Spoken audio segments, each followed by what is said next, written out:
If you're confused about skincare, part of my job is to take away that confusion.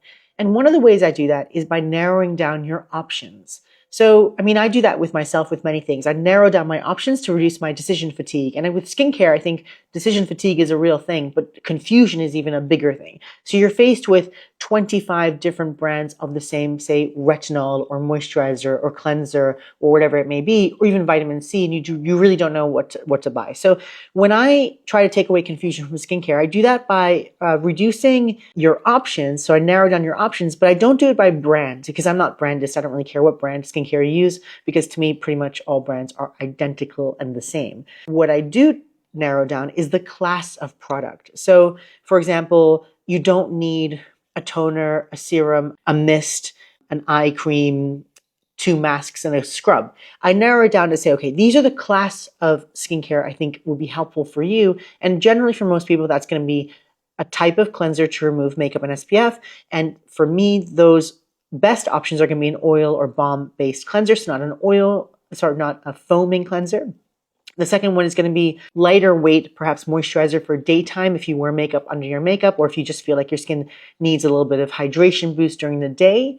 SPF during the day. So I don't care if it's chemical, mineral. I don't care if it's a super cheap one or super expensive one. You just use what you like to use. For me, all sunscreens are pretty much the same as long as you use it correctly. And then the final thing is using something a little bit more hydrating at night. So for me, that's going to be something like Vaseline or similar, or the heaviest kind of cream or the greasiest kind of cream or ointment that you feel comfortable using.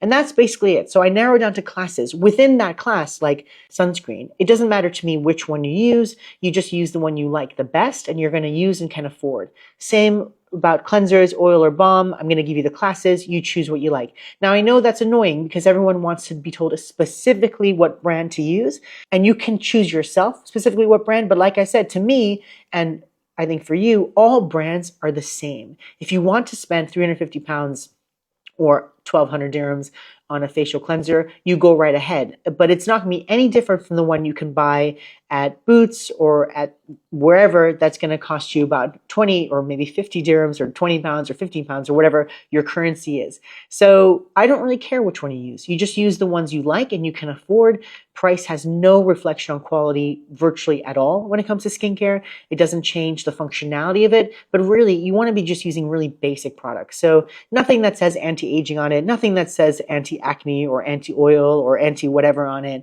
You just want to use a basic, simple moisturizer, whether it's Nivea or whatever, anything. As long as it's nice and simple and basic, doesn't have too many ingredients on it, it's just essential. And then if you need a product to treat or you need something to treat a problem, that's different. But if you're talking about basic skincare, that's basically all you need. So a basic cleanser if you need it, oil or balm cleanser, a daytime lighter weight moisturizer if you need it, a sunscreen, I don't care what it is, and something heavier to use at night, like an ointment or a heavier cream moisturizer. And that's it. There you go. Simple. Stick to the classes and don't worry so much about the brand.